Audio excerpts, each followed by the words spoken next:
Oke, Assalamualaikum warahmatullahi wabarakatuh. Pada kesempatan kali ini pembelajaran jarak jauh fisika, yaitu masuk bab yang ketiga tentang fluida statis.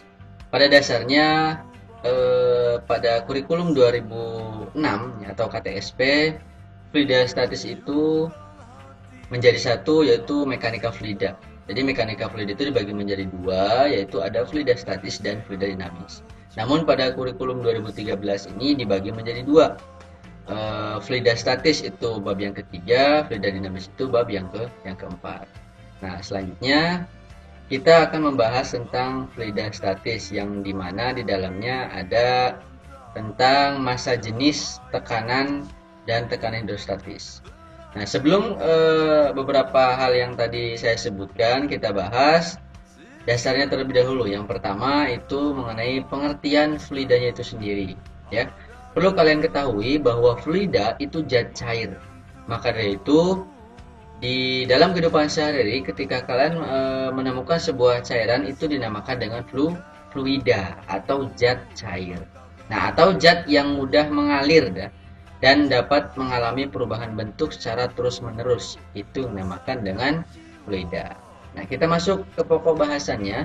Fluida statis, ya. Fluida statis itu dasarnya adalah zat yang dapat mengalir yang dalam keadaan diam. Zat yang termasuk adalah zat cair dan zat gas. Poin yang pertama atau poin A itu ada massa jenis. Nah, massa jenis itu merupakan ukuran kepadatan atau densitas. Dirumuskan sebagai perbandingan massa zat dengan volume zat tersebut. Nah, rumusnya atau persamaannya disimbolkan dengan rho. Nah, ini rho ya, ini rho. Seperti P itu rho. Sama dengan massa per volume. Massa per volume. Nah, rho-nya itu massa jenis zat, satuannya kilogram per meter kubik. M-nya itu massa zat, satuannya kilogram. Nah, yang V-nya itu volume zat, satuannya meter kubik. Nah, itu untuk massa jenis. Nah, kemudian yang kedua ada poin B, ini tekanan ya. Nah, tekanan. Tekanan adalah gaya yang bekerja tegak lurus pada suatu permukaan bidang dan dibagi luas permukaan bidang tersebut. Nah, nanti secara matematis atau secara persamaan rumusnya yaitu P besar. Ya, bedakan antara tekanan dengan massa jenis. Kalau massa jenis itu rho, kalau tekanan itu P besar dibacanya. Sama dengan F per A. F itu gaya ya, gaya satuan Newton, A itu luas, satuannya meter persegi. Oke, itu lanjut. Kita masuk tekanan hidrostatis. Nah, sebelum masuk ke turunan rumusnya, sifat-sifatnya terlebih dahulu. Sifat dari tekanan hidrostatis yaitu tekanan menyebar ke segala arah, yang pertama. Yang kedua yaitu semakin dalam ke bawah fluida semakin besar tekanannya, yaitu dua ya. Kemudian untuk turunan rumusnya dari tekanan hidrostatis, P sama dengan F per A. Ini kita ambil dari persamaan tekanan yang sebelumnya ya, yang di poin B. Nah, kemudian kita turunkan bahwa F itu gaya, turunkan adalah massa kali gravitasi. Ini tetap A atau pakai delta nggak apa-apa ya, disimbolkan. Kemudian turunkan kembali P dikali rho ya, rho dikali V dikali G per delta. Maka P-nya di dalam kurung rho kali L kali H dikali G per P dikali L. Maka ketemunya untuk rumus tekanan hidrostatis yang kalian gunakan ketika menemukan soal tekanan hidrostatis yaitu P sama dengan rho kali G kali H, di mana P-nya itu tekanan hidrostatis, rho-nya itu massa jenis, G-nya itu gravitasi, dan H-nya itu ketinggian atau kedalaman. Itu untuk tekanan hidrostatis. Oke, lanjut ya. Tadi kita sudah berbicara mengenai tekanan hidrostatis. Di dalam tekanan hidrostatis itu sendiri ada yang dinamakan dengan hukum pokok hidrostatis. Di mana hukum pokok hidrostatis itu terdiri dari tiga keadaan ya. Tiga keadaan. Ini keadaan yang pertama ya. Ini keadaan yang kedua, dan ini yang keadaan yang ketiga. Nah, sebelum kita masuk keadaan 1, 2, 3, di dalam pokok hidrostatis itu yaitu suatu titik pada bidang datar dalam zat cair, nilai tekanannya sama. Artinya nilai P1 itu akan sama dengan P2 atau sama dengan P ke N. Jadi berapapun P-nya itu nilainya akan sama. Nah, masuk keadaan yang pertama. Ya, ini keadaan yang pertama ini kita ibaratkan ini menggunakan pipa U ya. Pipa U. Sebuah pipa U yang berisikan satu buah zat cair. Ingat ya, ini satu buah zat cair. Di mana nilai tekanan A itu akan sama dengan tekanan B. Ya kan? Ketika diturunkan dari tekanan, ingat tekanan hidrostatisnya, maka rho A dikali G dikali HA. Nah, sama dengan sekarang yang PB-nya, tekanan hidrostatis di titik B. Rho B dikali G dikali HB ya, maksudnya HB. Nah, maka untuk yang C-nya juga sama dan dengan D. PC sama dengan PD. Tekanan di titik C itu sama dengan tekanan di titik D. Diturunkan maka rho C dikali G dikali HC sama dengan rho D dikali G dikali HD. Nah, pada intinya tekanan di titik A, B, C dan D itu nilainya sama ya. Karena di sini disimbolkan dengan sama dengan. Jadi nilainya sama. Yang membedakan adalah hanya titiknya saja, titik A, titik B, titik C, titik D. Itu hanya simbol ya, ini simbol. Jadi rho F-nya atau massa jenis fluidnya tergantung jenis caranya. Maksudnya rho F itu massa jenis fluida atau massa jenis zat cair.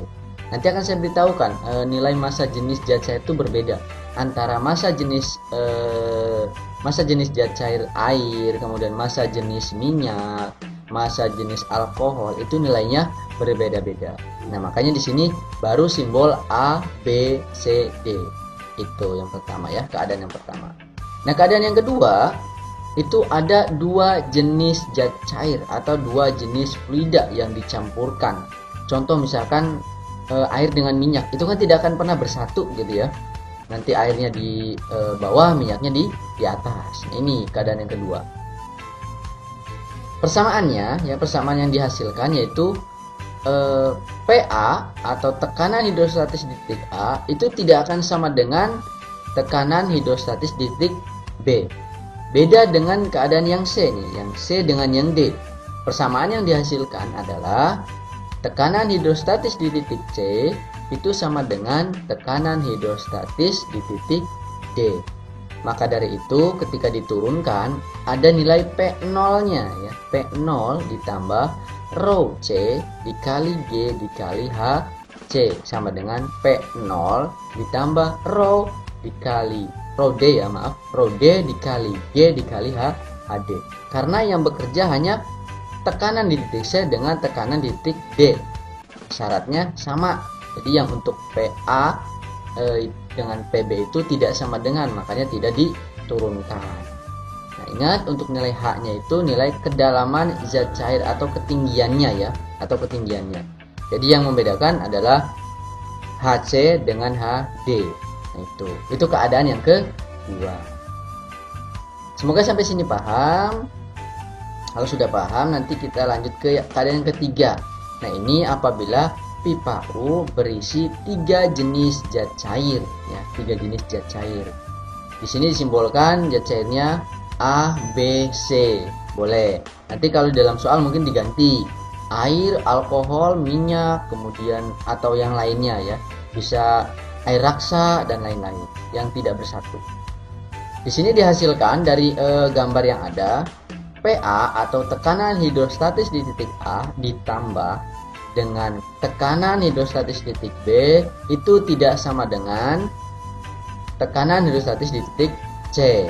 Maka untuk turunan yang dihasilkan dari keadaan yang ketiga ini adalah rho A dikali G dikali HA ya, ditambah rho B dikali HB ya, sama dengan rho C dikali HC. Nah itu yang dihasil. Jadi yang digunakan yang bawah ini nih ya, yang bawah. Kenapa tidak ada G-nya? Karena G-nya nanti dihilangkan, dicoret karena nilainya sama dengan. Oke, sampai sini dulu ya. Sampai sini dulu sebelum kita masuk contoh soal. Semoga bisa dipahami dari empat pokok bahasan, yaitu ada massa jenis, ya, tekanan, kemudian tekanan hidrostatis dengan hukum pokok hidrostatis yang di dalamnya ada 3 jenis keadaan. Oke, itu dulu. Ya, setelah kalian tadi mendapatkan materi tentang fluida statis ya, yang tentunya ada massa jenis, kemudian tekanan hidrostatis, dan hukum pokok hidrostatis. Nah, sekarang saya siapkan ada beberapa contoh soal ya, berikut dengan cara penyelesaiannya, namun disertai dengan penjelasan dari saya.